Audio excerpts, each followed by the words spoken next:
اللہ تبارک و تعالی اس دنیا کے اندر بہت سارے لوگوں کو منصب اور مقام عطا فرماتا ہے۔ بہت سارے لوگ ایسے ہوتے ہیں جنہیں اللہ تبارک و تعالی زندگی میں بڑے بڑے مواقع عطا کرتا ہے۔ وہ چاہیں تو اس موقع سے اپنے ذاتی مفادات حاصل کریں اور چاہیں تو ان اچھے مواقع کو ملت کی، مذہب کی، قوم کی خدمت کے لیے وقف کر دیں۔ کچھ لوگ ایسے ہوتے ہیں کہ جو کسی مقصد کے حصول کی طرف سفر تو کر رہے ہوتے ہیں، لیکن اس کے پیچھے زیادہ تر ان کے ذاتی مفادات کار فرما ہوتے ہیں اور وہ اپنے دنیاوی مقاصد کے لیے، اپنے اور اپنے خاندان کے دنیاوی فوائد کے لیے کوشش کر رہے ہوتے ہیں۔ ایسے لوگ بھی محدود رہ جاتے ہیں، ان کی سوچ بھی محدود رہ جاتی ہے اور کئی دفعہ کچھ تھوڑی دیر کے لیے ان کے نام ابھرتے ہیں اور پھر ہمیشہ کے لیے دب جاتے ہیں۔ کچھ لوگ ایسے ہوتے ہیں جو زندگی کے اندر اللہ کے لیے، اللہ تعالیٰ کی رضا کے لیے، رسول پاک صلی اللہ تعالیٰ علیہ وسلم کی خوشنودی حاصل کرنے کے لیے، دین کی، ملت کی، ملک کی سربلندی کے لیے آگے آنا چاہتے ہیں۔ میرا رب کریم قرآن مجید سورہ حج میں ارشاد فرماتا ہے کہ الذین ان مکناہم فی الارض، کچھ لوگ ایسے ہیں کہ اگر ہم انہیں زمین میں اقتدار دیں، زمین میں اگر ہم انہیں قابو دیں تو وہ کیا کریں گے؟ اقاموا الصلاۃ و آتوا الزکوٰۃ، وہ نماز قائم کریں گے، زکوٰۃ ادا کریں گے، وامروا بالمعروف، نیکی کا حکم دیں گے، ونہوا عن المنکر، اور لوگوں کو بری باتوں سے منع کریں گے۔ وہ دینی، فکری، اصلاحی انقلاب برپا کر دیں گے، نماز کو عام کریں گے، زکوٰۃ کو عام کریں گے، بھلائی کا حکم دیں گے اور برائی سے منع کریں گے۔ اللہ تبارک و تعالیٰ نے ان لوگوں کو جب اقتدار دیا، وہ کون لوگ تھے؟ سیدنا صدیق اکبر، حضرت فاروق اعظم، سیدنا عثمان غنی، حضرت مولا علی رضوان اللہ تعالی علیہم اجمعین۔ اللہ نے جب ان لوگوں کو اقتدار دیا زمین کے اندر، اللہ تبارک و تعالی نے انہیں نبی پاک علیہ الصلاۃ والسلام کی نیابت کے لیے چنا، تو ان لوگوں نے یہ انقلاب برپا کیا، نمازیں عام ہو گئیں، شوق سے لوگ صدقات و خیرات دینے لگے، بھلائی عام ہوئی، برائی کا کلا کما کیا گیا۔ ہمارے ہاں بھی لوگ احتساب کی باتیں کرتے ہیں، ہمارے ہاں بھی لوگ کہتے ہیں کہ میں رشوت خوری کو، کرپشن کو، ناجائز چیزوں کو ہمیشہ کے لیے جڑ سے اکھیڑ پھینکوں گا۔ لوگ دوسروں سے مطالبہ کرتے ہیں کہ یہ سارے کام جائز کریں، لیکن خود اس پر عمل کرنے کو تیار نہیں ہوتے۔ یاد رکھ لیں کہ یہ جو احتساب ہے یہ انسان کی اپنی ذات سے شروع ہوتا ہے۔ آپ جب نظام احتساب دنیا کے اندر مستحکم کرنا چاہتے ہیں تو اس میں پھر آپ کو اپنی ذات کو سامنے پیش کرنا پڑے گا۔ آج ہم بات کرنے جا رہے ہیں سیدنا فاروق اعظم رضی اللہ تعالیٰ عنہ۔ تو جناب عمر فاروق رضی اللہ تعالیٰ عنہ کا جو نظام احتساب ہے، انہوں نے اس کو گھر سے شروع کیا تھا، اپنے آپ سے اس کا آغاز فرمایا تھا۔ ہمارے ہاں یہ ہوتا ہے کہ جس بندے کے اکاؤنٹ میں اچھے خاصے پیسے ہیں، وہ بل جمع کرانے جائے تو اسے لائن میں نہیں لگنا پڑتا، مینیجر صاحب اسے آگے بلا لیتے، تو وہ بعد میں کیا کہہ رہا ہوتا ہے؟ کہتا دیکھو اللہ نے کتنی عزت دی ہے، مجھے لائن میں نہیں لگنا پڑا۔ بھائی لائن میں لگنا تو آپ کا یہ تھا کہ آپ سمجھتے ہیں کہ سارے مسلمان ہیں، مومنین ہیں، برابر ہیں، تو میں کسی کو تکلیف میں مبتلا نہ کروں۔ جب آپ آگے چلے گئے تھے تو آپ نے بہت سارے لوگوں کا حق مارا تھا، وہ لائن میں جو لگے ہوئے تھے ان کا وقت لمبا ہو گیا تھا، آپ نے تو اپنے آپ کو احتساب کے لیے پیش ہی نہیں کیا، بلکہ آپ نے کہہ دیا کہ جناب میرا تو رتبہ اعلیٰ ہے، لہٰذا یہ میرا حق بنتا تھا، مجھے تو استحکام ملنا چاہیے تھا۔ یہاں بہت سارے لوگوں نے اپنے حق میں چیزوں کو اور رنگ میں پیش کیا۔ سیدنا فاروق اعظم رضی اللہ تعالیٰ عنہ نے اس نظام احتساب کو اپنے گھر سے شروع فرمایا۔ حضرت عمر فاروق رضی اللہ تعالیٰ عنہ اپنے بچوں سے فرمایا کرتے تھے کہ جب میں حکم لوگوں کو کروں گا نا، اپنی رعایا کو، مسلمانوں کو میں کوئی حکم دوں گا تو تمہیں پہلے اس پر عمل کرنا پڑے گا۔ آپ فرمایا کرتے تھے یاد رکھنا لوگ تمہیں اس طرح دیکھیں گے، لوگ اس طرح تمہیں دیکھیں گے جس طرح گوشت کھانے والا پرندہ گوشت کو دیکھا کرتا ہے۔ چیل گوشت کھاتی ہے تو کیا کبھی اس کو پیغام بھیجنا پڑا ہے کہ تو آجا یہاں گائے مر گئی ہے، بھینس مر گئی ہے؟ خود بخود اس کی نظر ہوتی ہے، وہ پہنچ جاتی ہے۔ جناب عمر فرمانے لگے میرے گھر والوں، میرے بیٹوں، میری بیٹیوں، میری اہلیہ، لوگ تمہیں اس طرح دیکھیں گے جس طرح گوشت کھانے والے پرندے دیکھتے ہیں، لہذا میں جب کسی کو عمل کروں تو پہلے تمہیں اس پر عمل کرنا پڑے گا جب میں کسی کو حکم دوں۔ آپ فرمانے لگے یاد رکھنا اگر تم نے میرا حکم نہ مانا تو غیروں نے حکم نہ مانا تو انہیں ایک سزا ملے گی، اور اگر میرے گھر والوں نے نہ مانا تو ڈبل سزا ملے گی، تم پر ڈبل سختی کی جائے گی کہ تم نے میری بات کیوں نہیں مانی۔ یہ نظام احتساب ہے۔ ہم نہ دوسروں کے بچوں کا گلا کاٹ کے اپنے بچوں کی خوشیاں لینا چاہتے ہیں، ہم چاہتے ہیں کہ دوسروں کے بچوں کے حصوں کا مال میرے گھر میں آ جائے، آ جاتا ہے۔ کچھ لوگوں کی سیاست چل جاتی ہے، کچھ لوگوں کا فریب اور فراڈ کام کر جاتا ہے، لیکن وہ گھر روشن نہیں ہوتے۔ ان گھروں میں پیسہ ہوتا ہے پر قرار رخصت ہو جاتا ہے، ان گھروں میں آسانیاں اور وسعتیں تو آ جاتی ہیں لیکن ایک دوسرے کا احترام ختم ہو جاتا ہے۔ سیدنا فاروق اعظم رضی اللہ تعالیٰ عنہ کا یہ طریقہ تھا کہ وہ اپنے بچوں پر سختی کرتے. آپ ہمارے ملک میں یہ نظام ہے، موجودہ حکمران ہو یا ان سے پچھلے، بچے سب کے ملک سے باہر رہتے ہیں. یہاں رہتے ہیں تو محلات میں، باہر جاتے ہیں تو بڑی بڑی آسائشوں میں. ان کے بچوں کے لیے قانون بھی الگ سے ہیں، قاعدے بھی الگ سے ہیں. اور ہمارے ملک کے اندر تو ایک باقاعدہ پروٹوکول کا سسٹم ہے، اس سسٹم سے گزر کر بڑے بڑے لوگ چلنا پسند کرتے ہیں. ہمارے زمانے میں بھی کچھ چیزیں سرکاری ہوتی ہیں خالص، لیکن عجیب نظام ہے نا، ہر چیز کا کرایہ بڑھ جاتا ہے، سرکاری دکان کا نہیں بڑھتا. باقی دکانیں 5-6 سال کے لیے ملتی ہیں، سرکاری دکان پہ آپ قبضہ کرنا چاہیں تو پورے 100 سال کے لیے مل جاتی ہے. چونکہ یہ عام عوام کی پراپرٹی ہے تو اس کے ساتھ جو مرضی کو سلوک کرے. ایک سرکاری چراگاہ تھی جس کے اندر جانور چرا کرتے تھے. ہمارے یہاں بھی پنجاب میں کچھ جگہیں ہوتی ہیں تو ہم لوگ کہتے ہیں شاملاٹ ہے. سرکاری چراگاہ میں جانور چرا کرتے تھے. حضرت عمر فاروق رضی اللہ تعالیٰ عنہ کے صاحبزادے سیدنا عبداللہ ابن عمر رضی اللہ تعالیٰ عنہ نے بھی ایک اونٹ خرید لیا. تو سب لوگوں کے جانور سرکاری چراگاہ میں چرتے تھے، آپ نے بھی اپنا جانور وہاں چرنے کے لیے، کھانے پینے کے لیے چھوڑ دیا. وہ جب اونٹ آیا تو پتلا تھا، کچھ دنوں کے بعد وہ فربا ہو گیا، طاقتور ہو گیا، موٹا تازہ ہو گیا. حضرت سیدنا عبداللہ ابن عمر رضی اللہ تعالیٰ عنہ نے بیچا تو وہ ڈبل قیمت سے بھی زیادہ کا بکا، کیونکہ پہلے دبلا پتلا تھا، اب موٹا تازہ فربا ہو گیا. حضرت سیدنا فاروق اعظم رضی اللہ تعالیٰ عنہ کو پتہ چلا تو بلایا، فرمایا پتر اونٹ بیچ دیا ہے؟ ابا جی بیچ دیا ہے. فرمایا کتنے کا خریدا تھا؟ اتنے کا. بیچا کتنے کا؟ ڈبل قیمت بتائی. فرمایا اس طرح کر کے اصل رکھ لے اور جو اوپر ملی ہے مجھے دے دے. حضور آپ نے کیا کرنی ہے؟ فرمایا میں سرکاری خزانے میں جمع کروں گا. حضور کیوں؟ فرمایا اس لیے کہ تیرا اونٹ سرکاری جگہ پہ چرا کرتا تھا، وہ گھاس سرکاری جگہ سے کھاتا تھا. حضور سب کے کھاتے. عبداللہ ابن عمر کہنے لگے سب کے کھاتے ہیں. آپ فرمانے لگے تو سب میں شامل نہیں ہے، تو امیر المومنین کا بیٹا ہے، تجھے میں یہ حق نہیں دے سکتا، تیرے اوپر تھوڑی سختی زیادہ کی جائے، تجھے یہ حق نہیں ملے گا.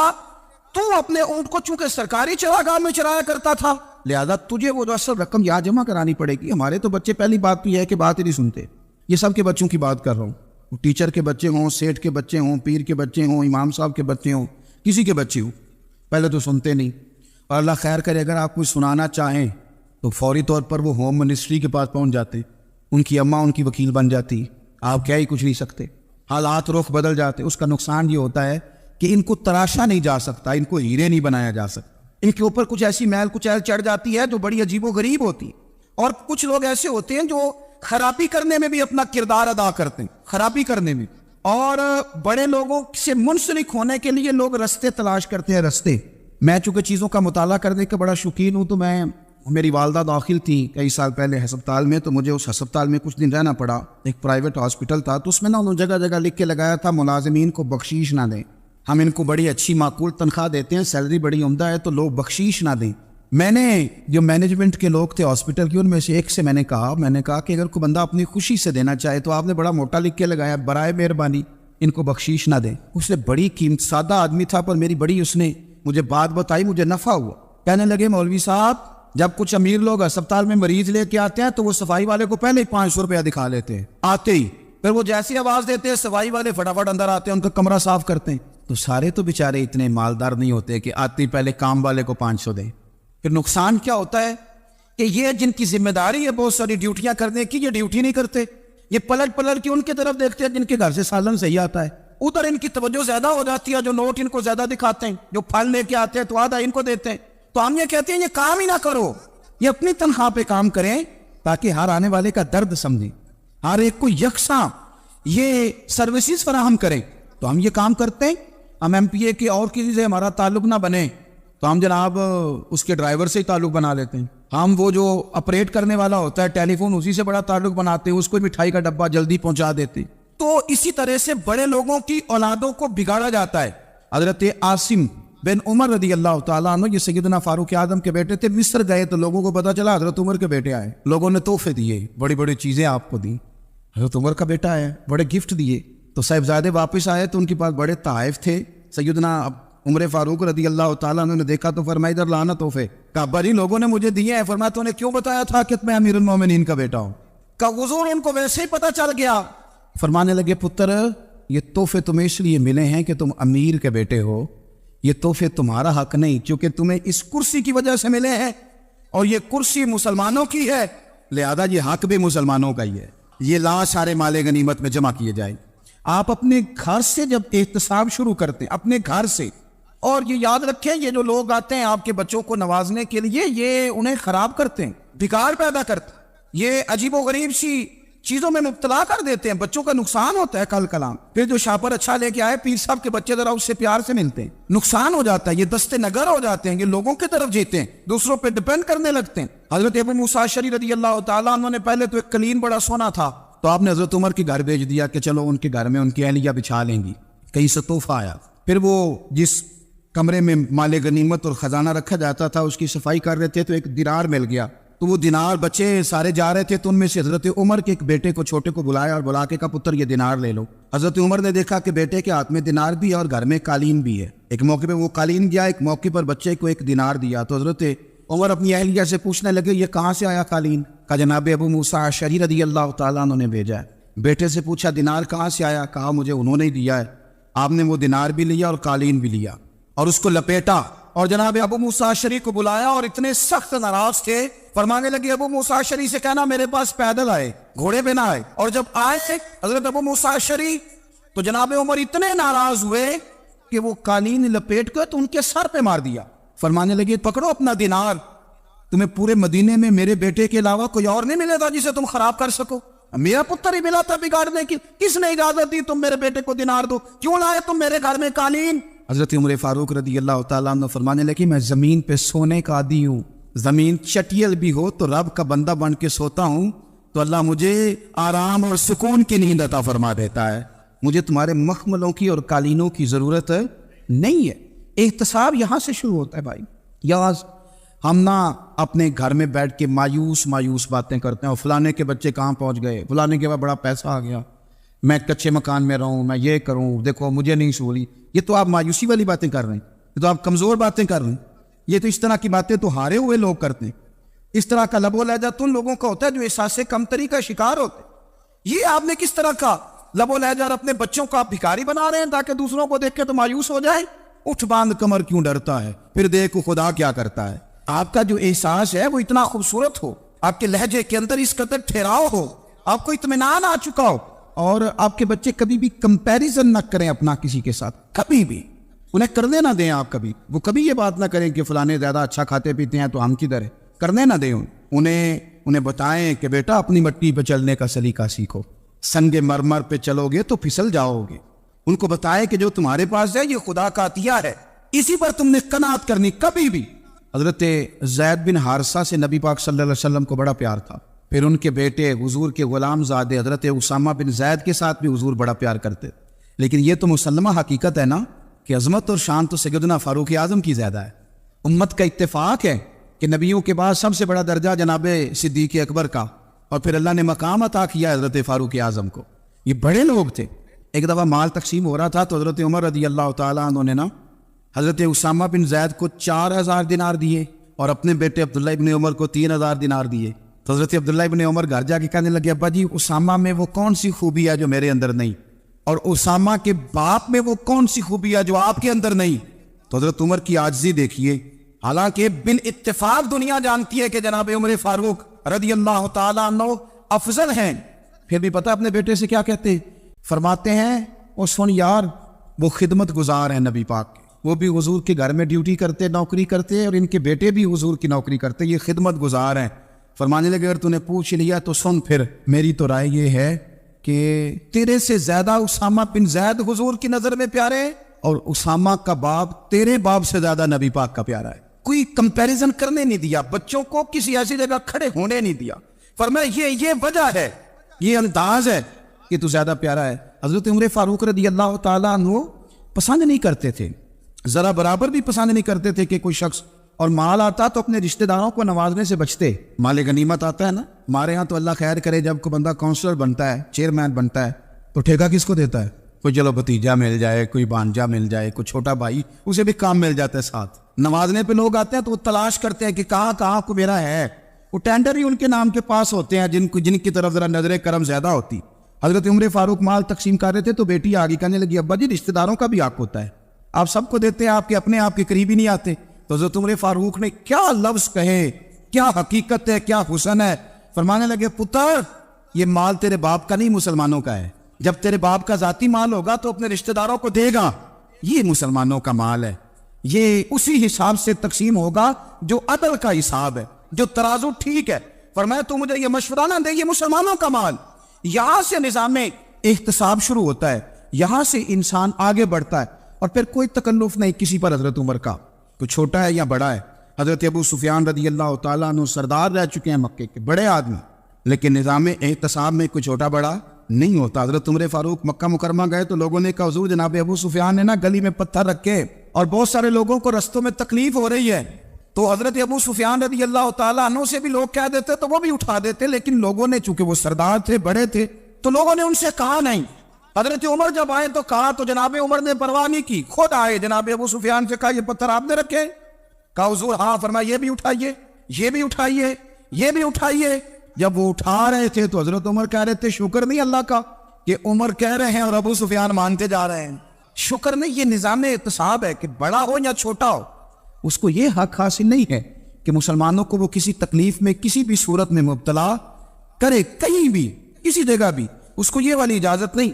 حضرت سیدنا عمر فاروق رضی اللہ تعالیٰ عنہ۔ پھر ایک اور بات تھی، میں کئی دفعہ یہ بات کہتا ہوں اور مجھے ذاتی طور پر اس کا بڑا تجربہ ہے، کچھ لوگ نا خوشامد پسند ہو جاتے ہیں، بڑی عمدہ تعریف کرتے ہیں، اوئے ہوئے ہو پول باندھتے ہیں پورے، آپ کے پاس آئیں گے تو کہیں گے جناب آپ سے زیادہ اچھا بندہ ہی کوئی نہیں، تو وہ نا آپ سے کام نکلواتے ہیں، پھر وہ کسی دوسرے کے پاس جاتے ہیں تو اسی طرح کا رویہ وہ دوسروں کے ساتھ کر۔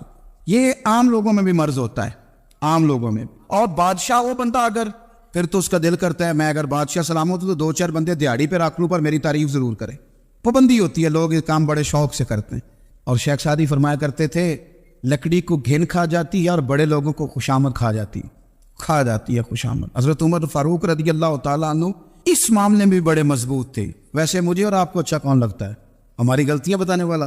ہمارے اسلاف فرمایا کرتے تھے اپنے دشمنوں کی باتوں پر بھی غور رکھو، تمہارے دشمن تمہیں نکھار دیتے ہیں، تمہارے اندر جو کوتاہیاں ہوتی ہیں وہ تمہیں پتہ چل جاتی ہیں کہ یہاں میری اصلاح ہو رہی، ان پر غور کرو وہ کیا کہتے ہیں۔ حضرت عمر فاروق کی تعریف کی ایک بندے نے، کمال تعریف کی، اس کا خیال تھا کہ رزلٹ بڑا شاندار آئے گا، بادشاہ کی تعریف ہوتی تھی تو پھر تھیلی جاتی تھی اشرفیوں کی، کمال رزلٹ آئے گا۔ تو حضرت عمر جب وہ پوری کر چکا نا بات تو فرمانے لگے تو خود بھی ہلاک ہوا اور مجھے بھی ہلاک ہی کر دیا ہے، خود بھی تباہ ہوا ہے مجھے بھی تباہ کر دیا، کس طرح کی باتیں کر رہے ہیں۔ ایک بندہ اور آیا اور اس نے آ کے کہا کہ پوری امت میں سب سے افضل ہے فاروق اعظم آپ ہی ہیں۔ حضرت عمر فاروق فرمانے لگے تجھے تیری ماں روئے، ابو بکر تجھ سے بھی افضل تھے، تیرے باپ سے بھی افضل تھے، اور صدیق اکبر مجھ سے بھی افضل ہے اور میرے باپ سے بھی افضل ہے، یہ تو کس طرح کی بات کر رہا ہے؟ یہاں ہر شے ہضم نہیں ہو جاتی، فوری طور پہ لوگ ڈکار بھی پورا نہیں لیتے۔ قرآن مجید نے کہا فَلَا تُزَكُّوا أَنفُسَكُمْ هُوَ أَعْلَمُ بِمَنِ اتَّقَىٰ، اپنے منہ سے نہ کہو میں پاک صاف ہوں، اللہ زیادہ بہتر جانتا ہے کہ تم میں سے پرہیزگار کون ہے۔ اپنے منہ سے تعریفیں کرتے کراتے ہو، یہ مزاج چھوڑ دے۔ حضرت عمر رضی اللہ تعالیٰ عنہ پسند نہیں کرتے تھے۔ ایک آدمی نہ چلتا تھا وہاں تو بڑا متکبرانہ چال کے ساتھ چلتا، حضرت عمر نے دیکھا، یہاں تک احتساب فرماتے، زمین پہ زور زور سے پیر پٹکتا، چال بڑی اس کی متکبرانہ، لوگ بڑے پریشان ہوتے۔ حضرت عمر نے ایک دن سمجھایا، باز نہیں آیا، اگلے دن پہ درہ نکال لیا، لگائے 4 درے، فرمایا آج کے بعد نہ چلنا اس طرح مدینے میں پیر پٹک پٹک کے۔ اس وقت تو اسے غصہ لگا، لیکن کچھ دیر کے بعد نا جب غصہ اترا تو حضرت عمر کے پاس آیا، کہنے لگا حضور اللہ آپ کا بھلا کرے، آپ نے درے نہیں مارے، آپ نے تو شیطان بھگا دیا جو میرے ساتھ چمٹا ہوا تھا، چمٹا ہوا شیطان آپ نے مجھ سے بھگا دیا ہے۔ یاد رکھیں مسند امام احمد بن حنبل میں حدیث ہے، اللہ کے پیارے رسول صلی اللہ علیہ وسلم فرماتے ہیں جو دنیا میں متکبرانہ چال کے ساتھ چلتا ہے نا، قیامت کے دن وہ اللہ سے اس حال میں ملے گا کہ رب اس سے ناراض ہوگا، متکبرانہ چال سے نہیں چلیں گے۔ تو حضرت فاروق اعظم رضی اللہ تعالیٰ عنہ کا یہ طریقہ تھا کہ آپ خیال کرتے، اور پتہ کس طرح کا آپ کا مزاج تھا، فرماتے تھے تقسیم کرو، دوسروں کا بھی خیال رکھو۔ جس طرح بندہ دیوانہ وار نہیں لوگوں کا خیال رکھتا کہ بندہ بگڑے کوئی نہ، دیوانہ وار، کچھ لوگ تبلیغ کرتے ہیں رسمی، اور کچھ لوگ ایسے ہوتے ہیں جو لوگوں کی اصلاح میں دیوانے ہو جاتے ہیں، ان کی خواہش ہوتی ہے یہاں بھی بندہ ٹھیک ہو جائے، یہاں بھی بندہ ٹھیک ہو جائے، یہاں بھی بندہ ٹھیک۔ کچھ لوگ کڑی نگرانی کرتے ہیں کہ انسان بگڑنے نہ پائے۔ حضرت عمر فاروق رضی اللہ تعالیٰ عنہ نا گوشت والی دکان کے پیچھے جا کے بیٹھ گئے کئی دنوں تک۔ وہ کہنے لگا حضور یہاں کیا ہے؟ فرمایا تو اپنا کام کرنا، گوشت والی دکان پہ بیٹھے کام کر اپنا، نگرانی کرنے لگے حضرت عمر۔ پھر آپ نے نا وہ بندے پکڑ لیے، کون؟ جو 2 دن مسلسل گوشت خریدنے آئے، پکڑ کے کھڑا کر لیا، فرمایا تو کل بھی گوشت لینے آیا تھا؟ حضور ہاں۔ فرمایا آج پھر کھائے گا؟ حضور جی۔ آپ فرمانے لگے کیا تیرے محلے سے غربت ختم ہو گئی ہے؟ تیرے رشتہ دار سارے پیٹ بھر کے کھاتے ہیں، تو 2 دن گوشت لینے آتا ہے، فرمایا آج کے بعد مسلسل گوشت لینے آیا تو درے سے ماروں گا، خبردار یہ کام نہ کرنا۔ یہاں تک نظام احتساب کا جب خیال رکھا جائے پھر حالات بگڑا نہیں کرتے، پھر وہ قابو میں رہا کرتے۔ حضرت عمر فاروق رضی اللہ تعالیٰ عنہ اس ترتیب کے ساتھ اصلاح کرتے، اس ترتیب کے ساتھ۔ سیدنا فاروق اعظم رضی اللہ تعالیٰ عنہ کی ایک بات آخر میں عرض کرنی ہے، وہ میں بھی اپنے اوپر لاگو کروں، آپ بھی غور کریں۔ حضرت عمر فاروق رضی اللہ تعالیٰ عنہ نے خط لکھا حضرت ابو موسیٰ اشعری کو۔ آپ فرمانے لگے یاد رکھنا جو گورنر، جو امیر اپنے رب کریم کی فرما برداری کرتا رہتا ہے نا، اس کی رعایا بھی اس کی فرما برداری کرتی ہے، اور جو لوگ اپنے رب کریم کی فرما برداری چھوڑ دیتے ہیں پھر جنہوں نے ان کی فرما برداری کرنی ہوتی ہے وہ ان کی فرما برداری چھوڑ دیتے۔ آپ نے سپہ سالاروں کو خط لکھے تھے، فوج کے جو جرنیل تھے، کمانڈو تھے، ان کو خط لکھے تھے، فرمایا جو سپاہی نماز نہیں پڑھتا اسے فوج سے نکال دو، اور ساتھ لکھا تھا یاد رکھو جو رب کا وفادار نہیں وہ ہمارا کیسے ہو سکتا ہے، نکال دو ان لوگوں کو، فوج سے الگ کر دو۔ ہم آج جو بے پناہ پریشان ہیں، ہمارے بچے بات نہیں مانتے، شاگرد بات نہیں مانتے، ہم شکوے کرتے ہیں، بے ادبی بڑھ گئی۔ ادب کے ساتھ میں گزارش کروں گا بڑوں کی بارگاہوں میں، جو میری طرح کے بڑے بنے ہوئے ہیں، بزرگوں سے نہیں بات کرتا، ان سے میں کہوں گا کہ ہمیں ایک دفعہ اپنے اوپر بھی تو غور کر لینا چاہیے، کہیں ایسا تو نہیں ہے کہ ہم جب تک اللہ تعالیٰ کے فرما بردار تھے، جب تک ہم تقوی کے معیار پر تھے، ہماری بات ماننے والے ہماری بات مان رہے تھے، کہیں ایسا تو نہیں کہ ہم اس معیار سے ہل گئے ہیں، تب جو ہمارے فرما بردار تھے وہاں سے ہل گئے۔ حضرت عمر رضی اللہ تعالیٰ عنہ فرمایا کرتے تھے کہ لوگوں کو عجب میں مبتلا نہیں ہونا چاہیے، خود پسندی کا جو ماحول ہوتا ہے اس سے لوگوں کو ہمیشہ نکلنا چاہیے۔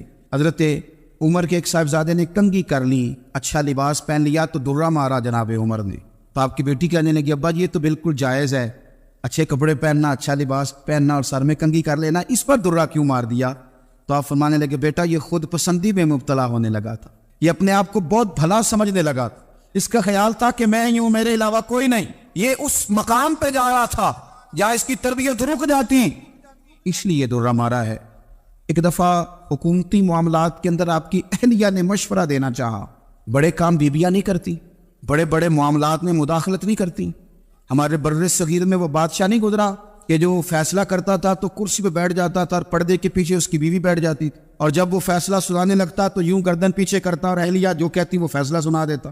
لیکن ایک دفعہ خاتون نے ایک آدمی کو حضرت عمر نے معزول کیا تو آپ کی اہلیہ نے، اس آدمی کی اہلیہ حضرت عمر کی اہلیہ سے ملی ہوگی، تو خاتون نے ذرا سفارش کرنی چاہیے، تو جناب عمر فاروق رضی اللہ تعالیٰ عنہ کے ہاتھ میں عصا تھا، ڈنڈا تھا، 2-3 دفعہ زمین پہ مارا، اور میں تمہیں کس نے اجازت دی ہے حکومتی معاملات میں مشورہ دینے کی؟ یہ مشورہ مولا علی دیں گے یا عثمان غنی دیں گے؟ آپ کو کس نے اجازت دی؟ وہ حکومتی معاملات، وہ مسلمانوں کا اجتماعی معاملہ، وہ مسلمان دیکھیں، آپ کو اس میں آنے کی اجازت نہیں ہے، جو آپ کی ذمہ داریاں ہیں، آپ کے حقوق ہیں، ان پر آپ بات کریں۔ تو بھائی نظام میں احتساب اپنی ذات سے شروع کریں۔ ہماری اولادیں، ہمارے بچے، وہ باہر سے انہوں نے زیادہ اثر نہیں لیا، ہم نے انہیں بتایا کہ ہم بڑے غریب ہیں، ہم بڑے مجبور ہیں، ہم تو بڑے کمزور ہیں، ہماری تو سنتا کوئی نہیں، یہ تو امیروں کا ملک ہے، اس میں تو فلانے فلانے کو اہمیت حاصل ہے۔ ان باتوں نے ہمارے بچوں کو کمزور کیا ہے، ان باتوں نے ہمارے بچوں کے دلوں میں احساس کمزوری پیدا کیا۔ آپ ان کو جینا سکھائیں، آپ ان لوگوں کو بتلائیں کہ رب کریم نے جو تمہارے لیے بہتر سمجھا وہ تمہیں اپنے فضل سے بڑا عطا فرمایا ہے۔ آپ ان کو ان کے مقام پر رہ کر خوددار اور قناعت پسند ہونا سکھائیں، آپ یقین کریں گھر امن والا بن جائے گا۔ بچے اگر بھنا ہوا گوشت کھا رہے ہوں اور پھر بھی لاڑی رہے ہوں کہ مسالہ میری مرضی کا نہیں، سٹائل میری مرضی کا نہیں، ٹیسٹ میری مرضی کا نہیں، یہ والا گوشت میں نے نہیں کھانا، یہ اس طرح کر کے بھنا ہوتا تو پھر میں نے کھانا تھا، وہ زیادہ خوفناک صورتحال ہو جاتی ہے۔ لیکن اگر ابا جی، اماں جی، گھر والے کھیتوں میں کام کر رہے ہوں اور بچے اچار کے ساتھ روٹی لے کے جائے اور بننے پہ بیٹھ کے، پھٹے پہ بیٹھ کے وہ پھر کھانا شروع کریں، اور جب وہ اچار آئے اور وہ ایک دوسرے کو کہیں کہ آج تو 2 کلے ہو گئے میرے کام کے، اس دفعہ تو دیکھنا ہماری فصل کتنی شاندار ہوگی، ایک دوسرے کو دیکھ دیکھ کے وہ ہنسی اور مسکرائے اور ان کی باتوں میں لذت ہو، اور پھر وہ کہیں کہ آم بڑے اچھے مل گئے تھے، دیکھو اچار کتنا سونا آ گیا ہے، دیکھو یہ کس قدر زیادہ اچھا ٹیسٹ ہے، تیل بھی بڑا اچھا ہے، گال بھی بڑے وقت پہ گیا ہے۔ آپ یقین کریں یوں لگتا ہے کہ کائنات کی سب سے بہترین روٹی یہ لوگ کھا رہے ہیں۔ یہ سوچ حضرت عمر نے ہمیں دی ہے۔ حضرت عمر کا بیٹا مصر گیا، وہاں سے کمائی کر کے لایا، تجارت کرنے گیا، لاکھوں کا مال۔ کون سا باپ ہے دنیا میں جس کا بیٹا باہر سے پیسے لے کے آئے تو ابا تفصیل پوچھے کہ بیٹا کہاں سے کمائے, کہاں سے لایا, کتنے ملے, کیوں آئے, کون سا باپ تفصیل پوچھتا ہے. ابا تو کہتا لا صحیح اور تعریفیں کرتا ہے, میرا بیٹا بڑی کمائی کرتا ہے. کبھی پوچھا ہے اس سے کہ ڈیوٹی صحیح دیتا ہے کہ نہیں؟ کبھی پوچھا ہے کہ تو ایمانداری کی روزی لاتا ہے کہ حرام کی کماتا ہے؟ یہ باپ کی ذمہ داری ہے, یہ اماں کی ذمہ داری ہے. پھر کہتا ہے بیماری کیسے آ گئی, پریشانی کیسے آ گئی؟ تو نے کبھی سوال کیا اپنی اولاد سے؟ حضرت عمر فاروق رضی اللہ تعالیٰ عنہ کا بیٹا مصر سے پیسے کما کے لایا تو جناب عمر نے بلایا, فرمایا بیٹے اتنی تو تیرے پاس راش ہی نہیں تھی, تھوڑے سے تو پیسے لے کے گیا تھا, اتنی کمائی کیسے ہو گئی؟ اتنے تو پیسے نہیں تھے صاحب, کہاں سے کمائی لائے؟ اس نے کہا ابا جی وہ جو میرے چچا ہے نا مصر کے گورنر, آپ کے دوست, انہوں نے میری مدد کی ہے. فرمایا جتنے لوگ گئے تھے سب کی ہے مدد اس نے؟ کہا نہیں صرف میرے کی. فرمایا تیرے کیوں کی؟ کہا حضور آپ کے دوست ہے. فرمایا چپ کر, حضور انہوں نے مجھے اتنے پیسے دیے, میں نے کاروبار میں ڈالے تو نفع آیا تو میں ان کی رقم دے کے. فرمایا خاموش ہو جا, باقی جتنے لوگ گئے تھے سب کی مدد کی اس نے؟ کہا نہیں حضور صرف میری کی. فرمایا اس نے تیری مدد نہیں کی, اس نے خلیفہ کے بیٹے کی مدد کی, اس لیے کہ وہ خلیفہ کو اپنے حق میں نرم کر سکے. فرمایا آدھا مال تیرا ہے, آدھا مال غنیمت کا ہے, مال خزانہ کا ہے, مسلمانوں کا ہے, اس لیے کہ تو جو وہاں سے مال کما کے لایا ہے وہ اپنے باپ کے خلیفہ ہونے کی وجہ سے کما کے لایا ہے, لہذا رکھ ادھر. یا کہتے ہیں کدھر سے آیا, کیسے آیا, کون سا حساب دے, کیا کرے؟ او بھائی حضرت عمر رضی اللہ تعالیٰ عنہ کا اپنی اولاد کے بارے میں یہ رنگ ہے. ایک جنگ سے نا خوشبو آئی, خوشبو بڑی مہنگی ہوتی تھی, عرب میں خوشبو آج بھی بڑی مہنگی ہے, وہ زیادہ استعمال کرتے. میری باتوں کی سمجھ آ رہی ہے میرے بھائی؟ بڑی مہنگی خوشبو تھی. جب وہ خوشبو آئی تو حضرت عمر نے کہا, گھر میں پہلے پہنچی حضرت عمر کے, چونکہ زیادہ عورتیں استعمال کرتی تھی گھر کے اندر خوشبو, مرد بھی لگاتے. حضرت عمر نے اپنی بیوی سے کہا, آپ کی زوجہ تو تھی وہ بڑی خوشبو کو پسند کرتی. حضرت عمر نے اپنی زوجہ سے کہا کہ خوشبو لاؤ, میں نے ایک عورت کی ڈیوٹی لگائی ہے, وہ خوشبو تول کے نا تو حصہ برابر صحابہ میں بانٹ دے گی. تو آپ کی زوجہ کہنے لگی کسی بی بی کی ڈیوٹی لگانے کی کیا ضرورت تھی, میں جو موجود تھی میں بانٹ دیتی ہوں تول کے حصہ برابر. آپ نے فرمایا نہیں تو رہنے دے, تو فلانی بی بی بانٹے گی. حضور میں نے بھی بانٹنی ہے, میرے پہ کچھ حق ہے؟ آپ نے فرمایا نہیں تو تفصیل نہ پوچھ, تو خوشبو دے دے, کوئی اور بانٹے گی. خاتون نے کھانا پینا, کہنے لگی نہیں مجھے بھی آج آپ کو بتانا ہی پڑے گا کہ کوئی جو بانٹ سکتی ہے تو میں کیوں نہیں بانٹ سکتی؟ زوجہ کہتی عمر نے بات کی تو میری چیخیں نکل گئیں. حضرت عمر فرمانے لگے جب تو خوشبو بانٹے گی نا تیرے ہاتھوں کو بھی لگے گی, تیرے دوپٹوں کو بھی لگ جائے گی. اگر رب کریم نے مجھ سے سوال پوچھا کہ عمر خوشبو تو مسلمانوں کی تھی, تیری بیوی کے دوپٹے کو کیوں لگ گئی, تو میں اللہ کے حضور کیا جواب دوں گا؟ اگر اللہ نے یہ سوال کیا کہ تیری بیوی نے کیوں لگائی, وہ تو حصہ تھا مسلمانوں کا, تو نے تیری بیوی نے کیوں لگائی؟ تو فرمایا میں نہیں چاہتا کہ اللہ کے حضور مجھے اور تجھے باز پرس ہو, لہذا کسی اور کو بانٹنے دے. زوجہ روئی اور تڑپ کے کہنے لگی عمر مجھے لگتا ہے صبح قیامت بھی تیری بیوی ہونے کی وجہ سے اللہ مجھے جنت عطا فرما دے گا, تیری زوجہ ہونے کی برکت سے. بھائی یہ معیار رکھا, خدا کی قسم ایسا شخص تاریخ میں دوبارہ نہیں آیا. اتنا بڑا آدمی, اتنا بڑا شخص, اتنا بڑا آدمی, اور پھر رنگ یہ ہے کہ عمر 22 لاکھ مربع میل کا حکمران, اور کھجور کے درخت کے نیچے مٹی کا ڈھیلا لے کے سو گئے ہیں, پرواہ کوئی نہیں, کوئی مسئلہ ہی نہیں. 2 غلام ساتھ بیٹھے, ایک روٹی حضرت عمر نے گھر سے منگوائی, تھوڑا سا سرکہ, تو غلام کہنے لگے ہم نے بھی کھانی ہے. فرمایا کوئی حرج نہیں, روٹی کو پیٹ بھر کے کھانا ضروری تو نہیں, 3 حصوں میں بانٹ لیتے. ایک آدمی آیا ہوا تھا مصر کا رہنے والا ملنے کے لیے, اس نے پوچھا عمر کدھر ہے, تو کہا وہ ادھر جاؤ مسجد میں بیٹھے ہوں گے. اور واپس آیا تو کہنے لگا وہاں تو 3 غلام بیٹھے, ایک روٹی بانٹ کے کھا رہے ہیں, لگتا ہے کئی دنوں سے روٹی نہیں ملی. کہا 3 غلام تو کوئی نہیں, وہاں 2 ہی تھے, تیسرے تو میرے میں نہیں تھے. اس نے کہا نہیں 3 غلام ہیں, کپڑے بھی ایک طرح کے پہنے ہوئے, بلکہ 2 کے تو پھر صحیح ہے, تیسرے کے تو زیادہ ماڑے ہیں. کپڑے بھی ایک طرح کے, کھانا پینا بھی ایک طرح کا, اور ان کا نشست برخاست بھی ایک طرح کی ہے, لہذا کوئی فرق نہیں. حضرت ابو ہریرہ کہتے ہیں میں لے کے آیا, اور جناب عمر کو جب میں نے کچی زمین میں تامت سمیٹ بیٹھے دیکھا تو میں رو پڑا. میں نے اس مصر سے آنے والے کو کہا تو اس کے جلوے دیکھ, اگر اس کی ذات میں اتنا حسن ہے تو محمد عربی کا مقام کیا ہوگا؟ مقام غور. 10 محرم کو لوگ دیگے پکائیں گے نا, ہم بھی پکائیں گے انشاءاللہ, یہاں بھی پروگرام ہوگا. تو 10 محرم کو جو دیگ پکڑی ہے تو ایسا نہیں ہو سکتا کہ 1 محرم کو حضرت عمر کے نام کی بھی کوئی پک جائے. اگر امام حسن حسین کے نام کی دیگیں پکے تو جو امام حسن حسین کے سے پیار کرنے والے, جو امام حسن حسین سے, ہم لوگوں نے بھی عجیب رٹا اپنایا ہے نا, ہم لوگ بات کا ایک پہلو دیکھتے ہیں دوسرا نہیں دیکھتے.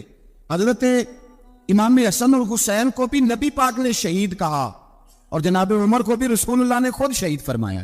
فرمایا شہید ہے, خود فرمایا اپنی زبان سے کہ یہ شہید ہے, خود میرا عمر شہید ہے.